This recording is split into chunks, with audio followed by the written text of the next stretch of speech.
ঈদে কোরবানির বদলে অসহায় সনাতনী মায়ের চিকিৎসার দায়িত্ব নিলেন পদ্মশ্রী করিমুল হক। ছড়ালো সম্প্রীতির বার্তা।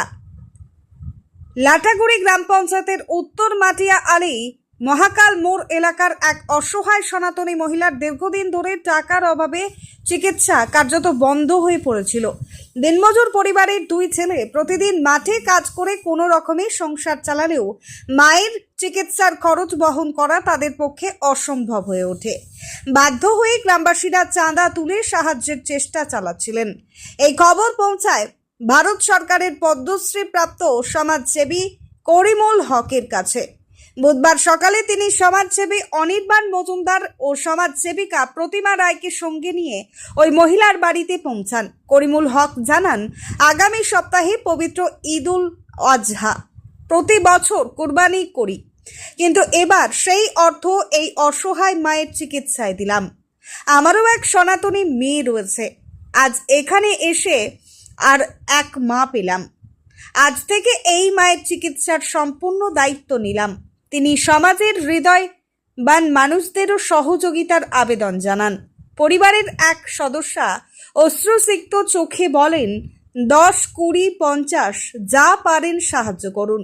টাকার অভাবে মায়ের চিকিৎসা থেমে আছে। স্থানীয় বাসিন্দাদের মতে একজন মুসলিম সমাজসেবীর এভাবে সনাতনী পরিবারের পাশে দাঁড়ানো সত্যি মানবতা ও সাম্প্রদায়িক সম্প্রীতির উজ্জ্বল দৃষ্টান্ত হয়ে রইল। ক্রান্তি থেকে মোহাম্মদ।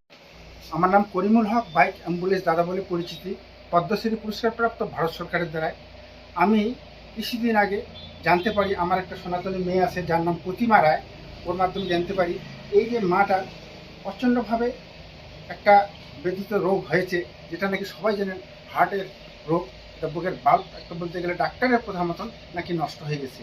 তো আমি আসছি, এসে দেখলাম এদের বাড়িতে পরিস্থিতি যা, এদের দুই ছেলে আছে দিনমজুর, এরা করে খায়, কোনো টাকা পয়সা নাই, মানুষের কাছে সাহায্য নিয়ে ওষুধটুকু কিনে খাচ্ছে।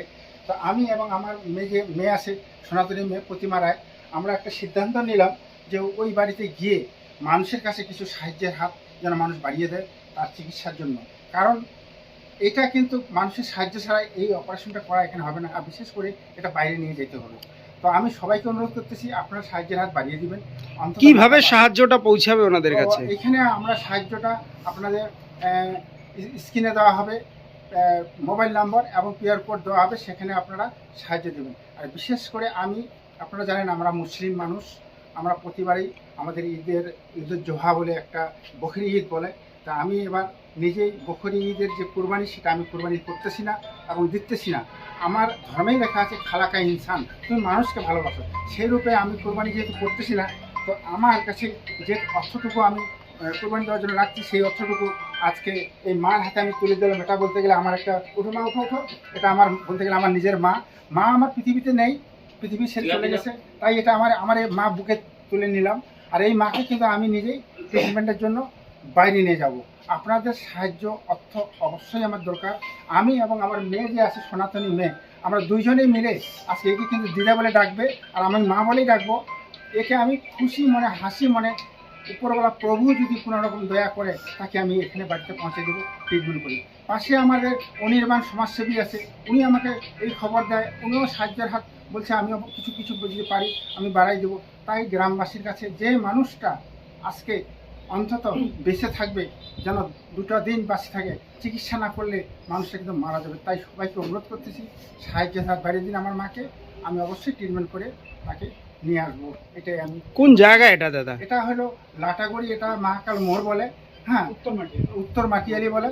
তাই আমার এটা সনাতনী মা, সনাতনী মেয়ে একটা আমার আছে, সনাতনী মা আজকে থেকে আমি পুরো ট্রিটমেন্টের দায়িত্বটা আমি নিজে কাঁধে নিয়ে আমি তাকে সুস্থ করে নিয়ে আসবো। শাশুড়ি মায়ের আমার মাতৃ অসুস্থ, আমার সেরকম আর্থিক অবস্থা নেই, তো নিয়ে যাব যে বাইরে, তো সেটার জন্য মানে কিছু সাহায্য করলে ভালো হয়। 10 টাকা হোক, 5 টাকা হোক দিয়ে এটা সেটা আমি সফল হয়। কি নাম আপনার? সুমিতা রায়, কোন জায়গায়? লাটাগুড়ি।